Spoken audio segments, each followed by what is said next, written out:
Hi, everyone.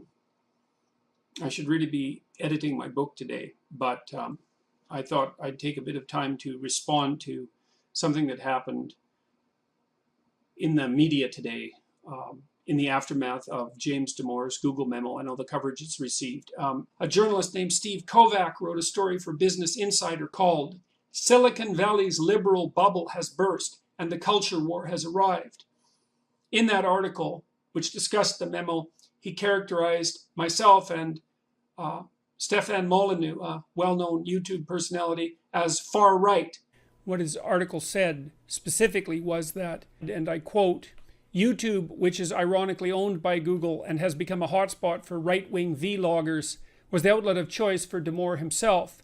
His first public interviews were to Stefan Molyneux and Jordan B. Peterson, far-right figures who have built up large followings on the video site." And I felt that that was inappropriate, let's say, to say the least. And so I tweeted that and emailed him and said that that was a mischaracterization and asked him to justify his claims. And so what I'm going to do is to read our email exchange to you, okay? And you can draw your own conclusions from it. So the first email, this is my email. I said,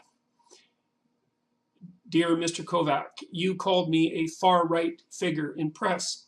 You don't have one iota of proof for that statement, and it is patently untrue. I've been lecturing, for example, about the dangers of National Socialist ideology for decades. Find a single thing I've said that places me on the far right. In the absence of a smoking pistol, is that grounds for a lawsuit for defamation of character? Inquiring minds want to know. If you want to talk, I'm open to it. But you should watch your words. I'm seriously unhappy about your careless and false characterization.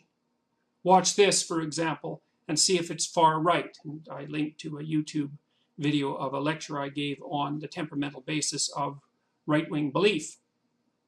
And so then Steve responded, and he said, "How would you prefer to be characterized?"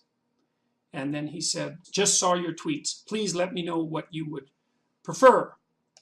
And so I said, "I would prefer the truth. I would prefer that journalists such as yourself use absolute precision of language. It's not up to me to tell you what that is. It's up to you, given your choice of profession.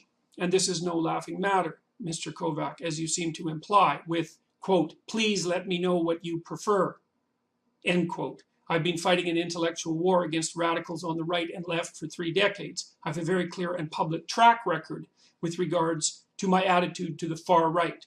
I spent a lot of time and effort, for example, in my first book, Maps of Meaning, outlining the psychopathology of National Socialists, and have made my opposition to such things known in a manner both public and widely distributed. The fact that I'm equally unhappy with the gulag-type leftists generally ignored by the modern postmodernists does not make me far right. I'm seriously unhappy about being carelessly lumped in with people I despise and have spent my life fighting." He wrote back and said, "Thank you for your response. So the article is truthful and accurate. How would you like to be characterized?" I said very clearly, "You mischaracterized me as far right. On what grounds whatsoever can you make that claim? And having made it, it is your responsibility to either justify the characterization with some investigation or to withdraw it and apologize. Politically, I'm a classic British liberal.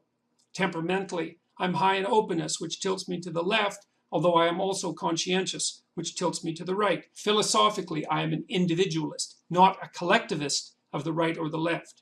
Metaphysically, I'm an American pragmatist who has been strongly influenced by the psychoanalytic and clinical thinking of Freud, Jung, and the psychotherapists who have followed in their wake.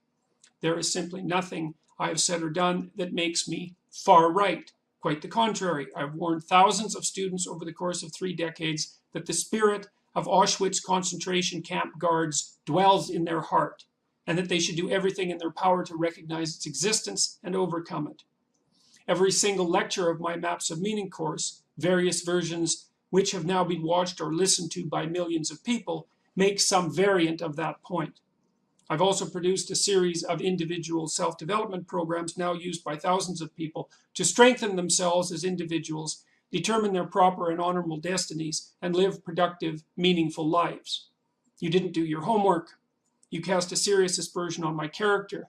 I don't deserve it in the least. I want you to do something about it. He responds, thank you for the clarification, Jordan. I will correct the story and identify you as a classic British liberal. I responded, I wrote this one before I received his response, but I sent it after, so I'm keeping it in the order that it actually emerged, rather than in the order that it makes precise sense. Dear Mr. Kovac, do you really think that if I were far right, I could have placed 200 university lectures online and taught for 3 decades at Harvard and at the University of Toronto without someone making a devastating case for my ideological perversity? In what universe could that possibly occur? I'm a university professor, a clinical psychologist, and a public intellectual whose primary goal is the psychological and metaphysical strengthening and fortification of the individual. I was still trying to clarify how I would like to be referred to. Literally nothing about that is far right. I don't even care, though, that you've called me that name.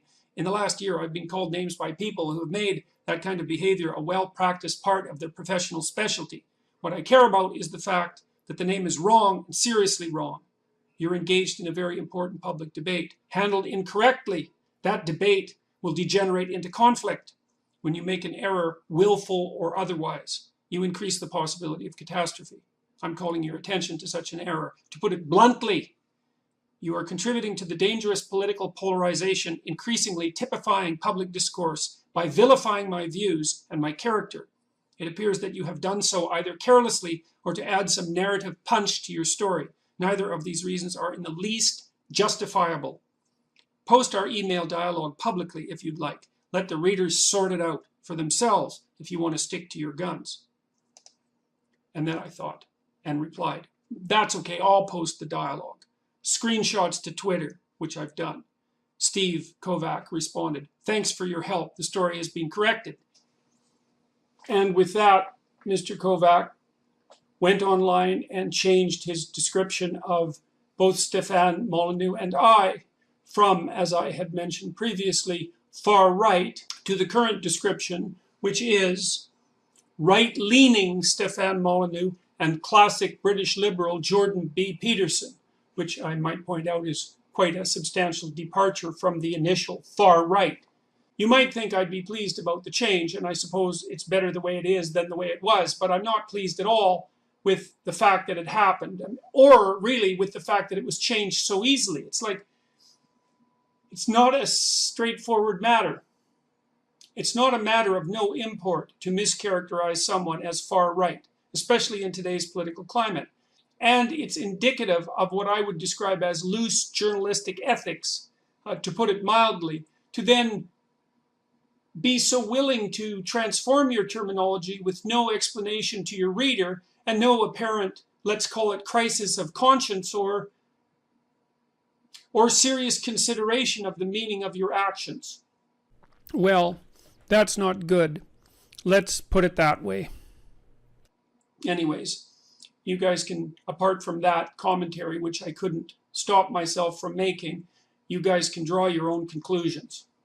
And then one last thing. I'm not exactly sure what to make of the alt-right and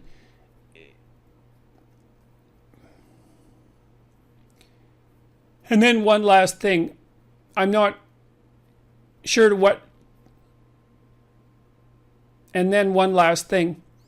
I'm not sure how to understand the alt-right or to characterize it or even to know what to think about its hypothetical existence or my association with it.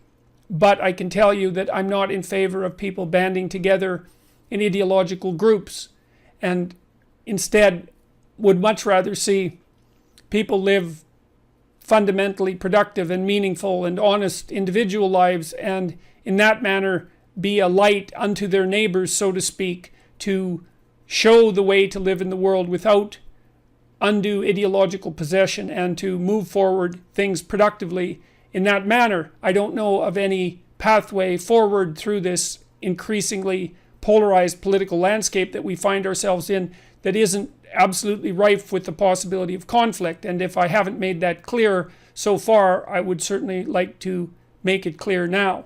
So I would encourage those of you who are considering yourself, say on the alt-right for that matter, as well as on the radical left, to transcend your